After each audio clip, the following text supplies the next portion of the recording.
সম্মানিত বিরোধী দলীয় নেতা এবং আরেকজন সংসদের বিরোধী দলের চিফ হুইপ, দুজন আছেন এখানে উপস্থিত। তারা দুজনে কিন্তু বিপ্লবের ফসল। জুলাই বিপ্লব না হলে তারা কিন্তু দুইজন এই পদ পেতেন না। একইভাবে যিনি দেশের প্রধানমন্ত্রী, তিনিও জুলাই বিপ্লবের ফসল। তিনিও দেশের প্রধানমন্ত্রী হতে পারতেন না যদি জুলাই বিপ্লবে আমাদের তরুণরা এভাবে জীবন না দিত। আমি আসলে এই গণভোটকে আইনগত কিংবা সাংবিধানিক তর্ক হিসেবে দেখতে চাই না। আমি এই গণভোট এবং জুলাই সনদকে জুলাই বিপ্লবের স্পিরিটে সবসময় দেখে এসেছি। আপনারা জানেন যে বিপ্লবের আগে থেকে আমি এই বিপ্লবের স্বপ্ন দেখেছি এবং বিপ্লবের পর থেকে আমার বক্তব্য, আমার লেখায়, আমার কাজে কর্মে আমি বিপ্লবের স্পিরিটকে 100% ধারণ করবার চেষ্টা করেছি। এবং আপনাদের হয়তো স্মরণে থাকার কথা যে গণভোটের আগে থেকে আমি লেখা এবং বক্তব্যে হ্যাঁ ভোটের জন্য জনগণকে অনুপ্রাণিত করবার চেষ্টা করেছি। শুধু তাই না, যেদিন নির্বাচনে আমরা ভোট দিলাম 12ই ফেব্রুয়ারি, সেদিনও আমার টেলিভিশন বক্তব্যে আমি একটা কথাই বলেছি, আপনারা সবাই হ্যাঁ ভোটে সিল মানুন। এবং এই আবেদন আমার ছিল জনগণের প্রতি, কারণ জুলাই বিপ্লবকে যদি আমরা অস্বীকার করি তাহলেই আমরা গণভোটকে অস্বীকার করব, এটা আমাদের মনে রাখতে হবে। কাজে যারা আজকে গণভোটকে দুর্বল করবার চেষ্টা করছেন কিংবা গণভোটের আইনি তর্ক তুলছেন, তারা আসলে কতটা জুলাই বিপ্লবকে ধারণ করেন সেটা নিয়ে আমার সন্দেহ আছে। কাজেই আমি বলবো যে জুলাই বিপ্লবকে ধারণ করলে গণভোটকে আমাদের বিনা বাক্য ব্যয় এবং বিনা তর্কে আমাদের মেনে নিতে হবে যে এটাই জনগণের অভিপ্রায় এবং জনগণ 70% ভোট দিয়ে সেই অভিপ্রায় আমাদেরকে জানিয়ে দিয়েছে। এবং যারা বিপ্লব করেছে আমাদের তরুণেরা, অনেকের ছবি আছে এখানে, অনেকের নাম আছে, মুগ্ধর ছবি দেখছি, আবু সাইদের নাম দেখছি, যারা শহীদ হয়েছে, জীবন দিয়ে গেছে, জীবন দিয়ে বিপ্লব করেছে, তাদের কিন্তু একটা দাবি ছিল যে রাষ্ট্র মেরামত করতে হবে, এটা যেন আমরা ভুলে না যাই। এবং রাষ্ট্র মেরামত যদি করতে হয় তাহলে অবশ্যই আমাদেরকে সংস্কার করতে হবে। সেই সংস্কার সরকার পরিচালনায় করতে হবে, সেই সংস্কার সাংবিধানিকভাবেও আমাদের সেই সংস্কার করতে হবে। কাজে সেই সংস্কার নিয়ে আমরা কোনো তর্ক তুলতে পারবো না। এবং আমাদের যে উপরে যে ফ্যাসিবাদ 16 বছর আমাদের ঘাড়ে চেপে বসেছিল, সেই ফ্যাসিবাদের দুটো চরিত্র ছিল।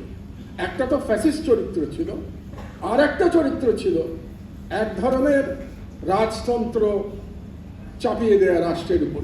আপনাদের নিশ্চয়ই মনে আছে যে শেখ হাসিনা তার পিতাকে শেখ মুজিবুর রহমানকে একজন দেবতা হিসেবে আমাদের সামনে তুলে ধরার চেষ্টা করেছিল এবং সেই দেবতার মাধ্যমে একটা অলিখিত রাজতন্ত্র কায়েম করবার চেষ্টা করেছিল। এবং তার বিরুদ্ধেই আমাদের নাহিদরা, সার্জিসরা বিপ্লব করেছিল। তাদের একটা স্লোগানের কথা আমরা যেন ভুলে না যাই। একটা গুরুত্বপূর্ণ স্লোগান ছিল সেই সময়, একটা স্লোগানের কথা আমরা আজকে শুনেছি, গোলামি না আজাদি, আজাদি আজাদি। আর একটা গুরুত্বপূর্ণ স্লোগান ছিল, দেশটা কারো বাপের না। দেশটা কারো বাপের না বলার অর্থই হচ্ছে যে এই দেশের মালিক জনগণ এবং জনগণের ইচ্ছাতেই এই দেশ পরিচালিত হবে। এবং জনগণের ইচ্ছাতে যদি দেশ পরিচালিত হতে হয় তাহলে অবশ্যই গণভোটের রায় আমাদের সকলকে মেনে নিতে হবে।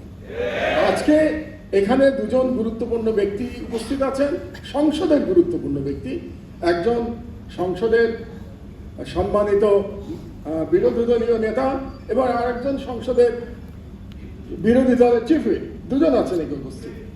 তারা দুজনে কিন্তু বিপ্লবের ফসল।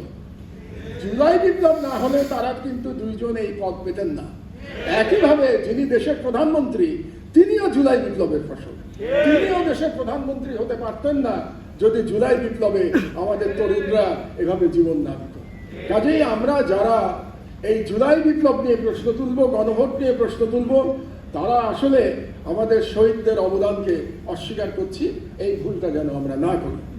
আমি বাংলাদেশের তরুণদের ব্যাপারে আশাবাদী।